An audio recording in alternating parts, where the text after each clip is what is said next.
एक सवाल होर लवांगे। सवाल है डॉक्टर सुरिंदर सिंह जी का ते उत्तर देणगे वीर MP सिंह जी। उन्होंने सवाल किया है कि गुरबाणी की तुक है जेते जी जीवै लै साहा जी वाले के असाहा। तो ये थोड़ा जा लफ्ज़ों के जोड़ का फर्क है जिहड़ा कोई कन्फ्यूजन पैदा कर रहा है। तो MP सिंह जी को बेनती है भी वो कृपा करन ये बारे सानू क्लीयर करन कि जेते जी जीवै लै साहा जी वाले के असा। तो ये की असल का उच्चारण की है ते अर्थ भी की है, दसो जी MP सिंह। वाहिगुरू जी का खालसा वाहिगुरू वाहिगुरू जी की फतेह। मैं कोशिश कर रहा कि मैं डिस्प्ले हो जाए। नजर आ रहा कि नहीं आ रहा? अजय नहीं आया जी। हाँ जी आ गया। हाँ जी। तो ये जड़ा सवाल जिस पंक्ति के बारे है ये गुरु ग्रंथ साहब जी के पन्ना 144 के उपर जड़ा श्लोक है माझगी वार का ਉਹਦੇ ਵਿੱਚੋਂ ਇਹ ਪੰਕਤੀਆਂ ਆਈਆਂ ਹਨ। ਸ਼ਲੋਕ ਜਿੰਦਾ ਆਰੰਭ ਹੁੰਦਾ ਹੈ ਸ਼ੀਹਾਂ ਬਾਜਾਂ ਚਰਗਾਂ ਕੁਈਆਂ ਇਹਨਾਂ ਖਵਾਲੇ ਘਾਹ ਖਾਨ ਤੇ ਨਾ ਮਾਸ ਖਵਾਲੇ ਇਹ ਚਲਾਏ ਰਾਹ। ਨਦੀਆਂ ਵਿੱਚ ਟਿੱਬੇ ਦੇ ਖਾਲੇ ਥਲੀ ਕਰੇ ਅਸਗਾ ਕੀੜਾ ਥਾਪ ਦੇ ਪਾਤਸ਼ਾਹੀ ਲਸ਼ਕਰ ਕਰੇ ਸਵਾ ਜਿੱਤੇ ਜੀ ਜੀਵੇਂ ਲੈ ਸਾਹਾ ਜੀ ਵਾਲੇ ਤਾਂ ਕਿਆ ਸਾ नानक ज्यों ज्यों सच्चे भावै त्यों त्यों दे गिरा। तो जिवें वीर जी ने सवाल भी मैंशन किया है कि मेन जोड़ा कन्फ्यूजन है इस श्लोक के अंदर वो इस पंक्ति के बारे ही है कि जेते जी जीवें लै साहा। अगला जरा इसका दूजा हिस्सा है जी वाले ता के असाह पढ़ना है या के साह पढ़ना है। तो पहली बेनती तो ये बारे में कर दिया कि भाई हस्तलिखत बीड़ा दे विच इहदा पाठ है जीवाले ता क्या साह। ऐड़े नूं भी करना है ते साह दे हाहे नूं औंकड़ भी लगी हुई है। तो ये पाठ भेद है छापे दी बीड़ा दा ते हस्तलिखत बीड़ा दा। ईवन जिहड़ी एक पुरातन कोई पत्थर दे छापे वाली भी बीड़ सी ਉਹਦੇ ਵਿੱਚ भी के साह जिहड़ा है वो अलग अलग पाठ लिखा होया है। इस तरीके का ही पाठ है जिहड़ा जीवाले ता के साह। ते हुण श्लोक का जो कंटैक्सट चलता आ रहा है जो शब्द जो भाव है वो बेसिकली गुरु साहब यही मैसेज दे रहे हैं कि परमात्मा की शक्ति इतनी अपार है कि जो कुछ इंसान की बुद्धि समझती है उस तो भी वखरा उस तो भी उलट काम परमात्मा कर सकता है। आम मनुख की जो समझ बूझ है उन्होंने यही समझ आता है कि भी शेर मांसाहारी जीव है, बाज जड़ा है ये मांसाहारी पंछी है, तो चरगा ते कुइयां ये भी शिकारी पंछी होंगे हैं और ये भी मांस खाते हैं। छोटे मोटे पंछियों या होर धरती ते चलन वाले छोटे मोटे कीड़े मकोड़े या दूजे जीवों को मार के ये पंछी खाते हैं। पर गुरु साहब इत्थे गल कर रहे हैं कि प्रभु परमात्मा की यह बेअंत शक्ति भी है और वह अपनी रजा है कि वो चाहे तो इन्होंने मांसाहारियों भी घाह खवान के पासे ला सकता है। तो दूजी पंक्ति च दूजा पासा भी प्रगट करता है भी घाह खान ते ना मांस खवाले ये चलाए राह कि जड़े नॉर्मल तौर पर घाह खाते हैं वो भी मांस खान वाले राह ते पै सकते हैं। हाँ वो भी मांस खाना शुरू कर सकते हैं या खा सकते हैं। इस तो इलावा इसे ही प्रसंग दे विच अगलियां पंक्तियां गल स्पष्ट कर दियां कि नदियां विच टिब्बे दे खाले थली करे असगा कि जे परमात्मा चाहे तो दरियावां दे विच भी वो टिब्बे दिखा सकता है। भाव दरिया आम तौर पर उत्थों दी लंघदे हैं जिथे जमीन नीवी हुंदी है। उच्ची थां तो जिहड़े पहाड़ियां तो या टिब्बियां तो होवे पानी लंघ के उतों इकट्ठा नहीं हुंदा हैगा बल्कि थल्ले नीवी थां ते चला जाता है और उधर नूं वगदा है। पर जे परमात्मा चाहे तो नदियां के अंदर भी टिब्बे जड़े हैं वो दिखा सकता है, उन्होंने होंद बना सकता है। थली करे असगा के जड़े रेतले थां ने जिवें रेगिस्तान है उत्थे भी वो भाव डूंगे पानी असगा का मतलब होंदा डूंगा पानी जिवें समुंदर नूं भी असगा कहा जाता है या बहुत वड्डी झील या बहुत वड्डा तलाब होवे उन्होंने भी असगा कह सकते हैं। ਤਾਂ ਉਹ ਰੇਗਿਸਤਾਨ ਵਾਲੇ ਇਲਾਕੇ ਦੇ ਵਿੱਚ ਵੀ ਡੂੰਘੇ ਤਲਾਬ ਜਾਂ ਡੂੰਘੀ ਝੀਲਾਂ ਪੈਦਾ ਕਰ ਸਕਦਾ ਹੈ। ਇਸੇ ਤਰ੍ਹਾਂ ਹੀ ਉਹਦੀ ਇਹ ਰਜ਼ਾ ਹੋਵੇ ਤਾਂ ਉਹ ਕੀੜਾ ਥਾਪ ਦੇ ਪਾਤਸ਼ਾਹੀ ਲਸ਼ਕਰ ਕਰੇ ਸਵਾਹ, ਕਿ ਇੱਕ ਕੀੜੇ ਵਰਗੇ ਨਿਤਾਣੇ ਨਿਮਾਣੇ ਕਿਸੇ ਜੀਵ ਨੂੰ ਵੀ ਬਾਦਸ਼ਾਹੀ ਤਾਕਤ ਦੇ ਸਕਦਾ ਹੈ ਤੇ ਬਾਦਸ਼ਾਹਾਂ ਦੇ ਜਿਹੜੇ ਫੌਜਾਂ ਦੇ ਲਸ਼ਕਰ ਨੇ ਉਹਨਾਂ ਨੂੰ ਸਵਾਹ ਜਾਂ ਨਾਸ਼ ਕਰ ਸਕਦਾ ਹੈ। ਤੋ ਇਹ ਸਾਰੀਆਂ ਪੰਕਤੀਆਂ ਦੇ ਵਿੱਚ ਜੋ ਕਾਮਨ ਥੀਮ ਹੈ ਉਹ ਇਹ ਹੈ ਕਿ ਜੋ ਆਮ ਇਨਸਾਨ ਦੀ ਕਾਮਨ ਸੈਂਸ ਸਮਝਦੀ ਹੈ, ਪ੍ਰਭੂ ਚਾਹੇ ਤਾਂ ਉਸ ਤੋਂ ਵੱਖਰੀ ਗੱਲ, ਉਸ ਤੋਂ ਉਲਟ ਗੱਲ ਵੀ ਹੋਂਦ ਵਿੱਚ ਲਿਆ ਸਕਦਾ ਹੈ। ਇਸ ਤੋਂ ਬਾਅਦ ਇਹ ਪੰਕਤੀ ਆਉਂਦੀ ਹੈ, ਜੇਤੇ ਜੀ ਜਿਵੇਂ ਲੈ ਸਾਹਾ ਜਿਵਾਲੇ ਤਾਂ ਕਿਆ ਸਾਹ, ਕਿ ਭਈ ਜਿੰਨੇ ਜੀਵ ਜਗਤ ਵਿੱਚ ਜਿਉਂਦੇ ਨੇ ਸਾਹ ਲੈ ਕੇ ਹੀ ਜਿਉਂਦੇ ਨੇ। ਤੇ ਆਮ ਸਾਨੂੰ ਇਹੀ ਸੋਝੀ ਹੈ ਕਿ ਜਦ ਤੱਕ ਇਨਸਾਨ ਦੇ ਔਰ ਬਾਕੀ ਜੀਵਾਂ ਦੇ ਸਵਾਸ ਚੱਲਦੇ ਹਨ ਤਦ ਤੱਕ ਹੀ ਉਹ ਜਿਉਂਦੇ ਹਨ। ਤੋ ਇਸੇ ਕਰਕੇ ਹੀ ਆਮ ਤੌਰ ਦੇ ਉੱਤੇ ਇਨਸਾਨਾਂ ਨੂੰ ਵੀ ਤੇ ਦੂਜੇ ਜਿਹੜੇ ਜੀਵ ਜੰਤੂ ਨੇ ਉਹਨਾਂ ਨੂੰ ਪ੍ਰਾਣੀ ਵੀ ਕਿਹਾ ਜਾਂਦਾ ਹੈ। ਪ੍ਰਾਣੀ ਤੋਂ ਭਾਵ ਕੀ ਹੁੰਦਾ ਹੈ ਕਿ ਜਦ ਤੱਕ ਉਹਦੇ ਪ੍ਰਾਣ ਭਾਵ ਸਵਾਸ ਚੱਲਦੇ ਨੇ ਤਦ ਤੱਕ ਉਹਦੇ 'ਚ ਜਾਨ ਹੈ, ਉਹ ਜਿੰਦਾ ਹੈ। ਸਵਾਸ ਖਤਮ ਹੋ ਜਾਣ, ਪ੍ਰਾਣ ਖਤਮ ਹੋ ਗਏ ਤੇ ਉਹਦੀ ਮੌਤ ਹੋ ਜਾਂਦੀ ਹੈ। ਲੇਕਿਨ ਇਹ ਪੰਕਤੀ ਸਾਨੂੰ ਸਮਝਾਉਂਦੀ ਹੈ ਕਿ ਜਿਤਨੇ ਜੀ, ਇਹ ਆਮ ਫਹਿਮ ਗੱਲ ਹੈ, ਸਾਰਿਆਂ ਨੂੰ ਕਾਮਨ ਸੈਂਸ ਦੀ ਗੱਲ ਇਹ ਪਤਾ ਹੈ ਕਿ ਜਿਤਨੇ ਜੀਵ ਵੀ ਜਗਤ ਵਿੱਚ ਹੈ ਨੇ ਉਹ ਸਾਹ ਲੈ ਕੇ ਹੀ ਜਿਉਂਦੇ ਨੇ ਤੇ ਜਦ ਤੱਕ ਉਹਨਾਂ ਨੂੰ ਸਾਹ ਆਉਂਦਾ ਹੈ ਉਹ ਜਿਉਂਦੇ ਨੇ, ਸਾਹ ਮੁੱਕ ਜਾਂਦਾ ਹੈ ਤੇ ਉਹਨਾਂ ਦੀ ਮੌਤ ਹੋ ਜਾਂਦੀ ਹੈ। ਪਰ ਉਹ ਉਸੇ ਕੰਟੈਕਸਟ ਜੋ ਪਿਛਲੋਂ ਹੁਣ ਸਬਜੈਕਟ ਚੱਲਦਾ ਆ ਰਿਹਾ ਹੈ ਉਹਦੇ ਅਨੁਸਾਰ ਹੀ ਅਗਲੀ ਪੰਕਤੀ ਦੇ ਅਗਲੇ ਹਿੱਸੇ ਵਿੱਚ ਗੁਰੂ ਸਾਹਿਬ ਕਹਿੰਦੇ ਹਨ ਕਿ ਜੀਵਾਲੇ ਤਾਂ ਕਿਆ ਸਾਹ, ਕਿ ਜੇ ਪ੍ਰਭੂ ਜਿੰਦਾ ਰੱਖਣਾ ਚਾਹੇ ਤਾਂ ਸਾਹ ਦੀ ਵੀ ਕੀ ਮੁਤਾਜੀ ਹੈ। ਸਾਹ ਕੀ ਚੀਜ਼ ਹੈ? ਪ੍ਰਭੂ ਦੇ ਵਾਸਤੇ ਸਾਹ ਦੇ ਕੇ ਜਿਉਂਦਾ ਰੱਖਣਾ ਕੋਈ ਜ਼ਰੂਰੀ ਗੱਲ ਨਹੀਂ ਹੈ। ਔਰ ਅੱਜ ਤਾਂ ਕਮਾਲ ਦੀ ਇਹ ਗੱਲ ਹੈ ਕਿ ਵਿਗਿਆਨ ਨੇ ਵੀ ਹੁਣ ਐਸੇ ਕੁਝ ਖੋਜ ਕਰਕੇ ਤੱਥ ਸਾਡੇ ਸਾਹਮਣੇ ਲਿਆਉਂਦੇ ਹਨ ਕਿ ਐਸੇ ਵੀ ਕੁਝ ਜੀਵ ਜੰਤੂ ਹੈ ਨੇ ਜਿਹੜੇ ਬਿਨਾਂ ਆਕਸੀਜਨ ਦੇ ਵੀ ਜਿਉਂਦੇ ਨੇ। ਵੈਸੇ ਤਾਂ ਗੁਰਬਾਣੀ ਦੇ ਅੰਦਰ ਵੀ ਕੁਝ ਇੱਕ ਪੰਕਤੀਆਂ ਐਸੀਆਂ ਆਉਂਦੀਆਂ ਜਿਨ੍ਹਾਂ ਵਿੱਚ ਇਸ ਤਰ੍ਹਾਂ ਦੇ ਇਸ਼ਾਰੇ ਹਨ, ਜਿਵੇਂ ਭਗਤ ਧੰਨਾ ਜੀ ਦਾ ਇੱਕ ਸ਼ਬਦ ਆਉਂਦਾ ਹੈ ਜਿਹਦੇ ਵਿੱਚ ਗੱਲ ਕੀਤੀ ਜਾਂਦੀ ਹੈ ਕਿ ਪਾਖਨ ਕੀਟ ਗੁਪਤ ਹੋਏ ਰਹਤਾ ਤਾਂ ਚੋ ਮਾਰਗ ਨਹੀਂ।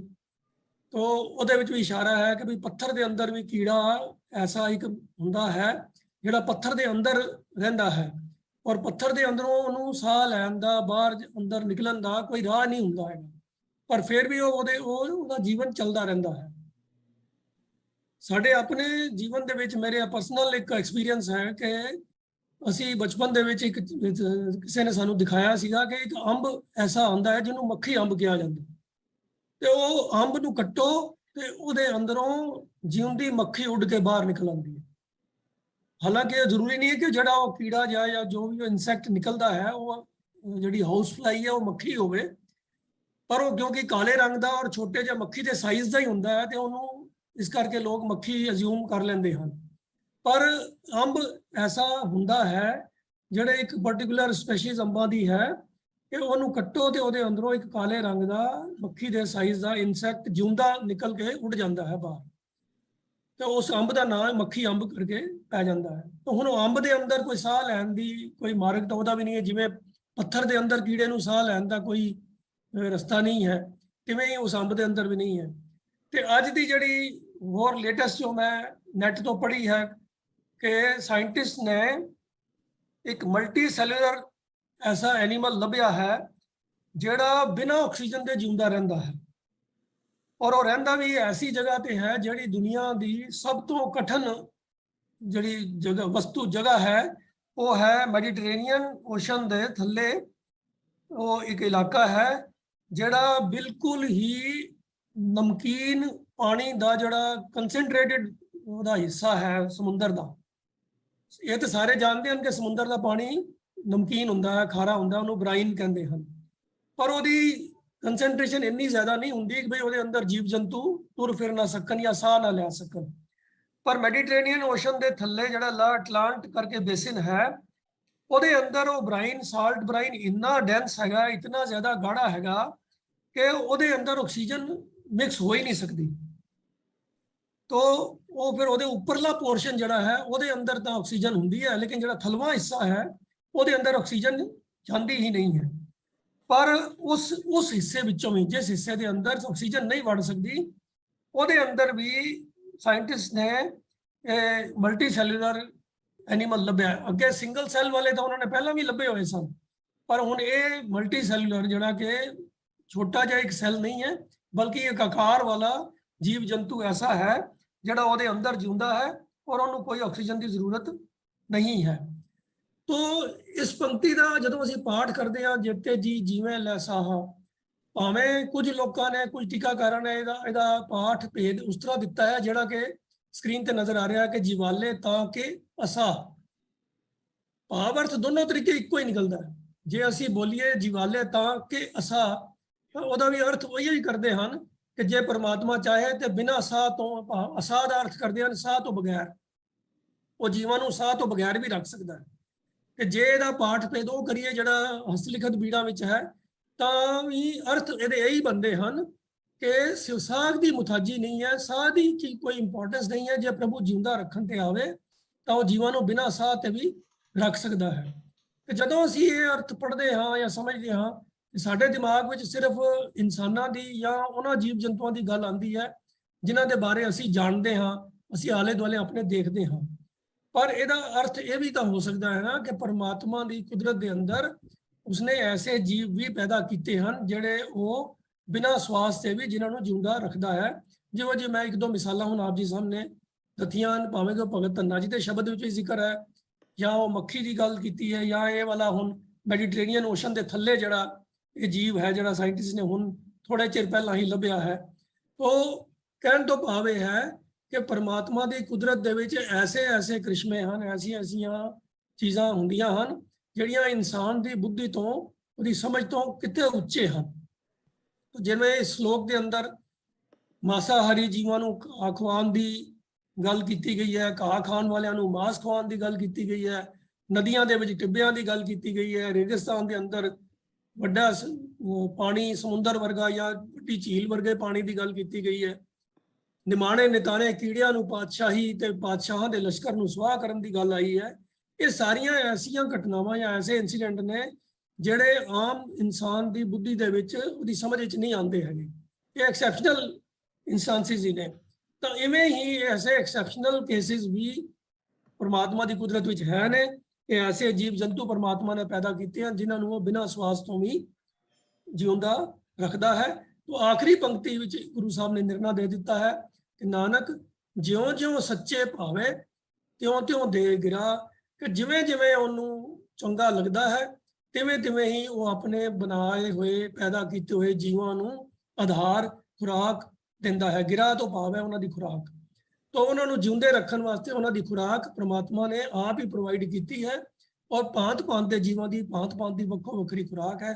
ਜਿਵੇਂ ਉਹਦੀ ਰਜ਼ਾ 'ਚ ਉਹਨੂੰ ਪਾਉਂਦਾ ਹੈ ਤੇ ਉਹ ਜੀ ਖੁਰਾਕ ਉਹ ਜੀਵਾਂ ਨੂੰ ਦੇ ਦਿੰਦਾ ਹੈ। ਕਿਸੇ ਨੂੰ ਮਾਸਾਹਾਰੀ, ਕਿਸੇ ਨੂੰ ਸਾਗਹਾਰੀ, ਤਾਂ ਕਈਆਂ ਨੂੰ ਫਿਰ ਹੋਰ ਸ਼ਾਇਦ ਕਈ ਐਸੇ ਵੀ ਹਨ ਜਿਹੜਾ ਹੁਣ ਪੱਥਰ ਦੇ ਅੰਦਰ ਕੀੜਾ ਹੈ ਉਹਨੂੰ ਪਤਾ ਨਹੀਂ ਕਿਹੜੀ ਖੁਰਾਕ ਮਿਲਦੀ ਹੈ, ਸਾਡੀ ਤਾਂ ਸਮਝ ਤੋਂ ਬਾਹਰ ਹੈ।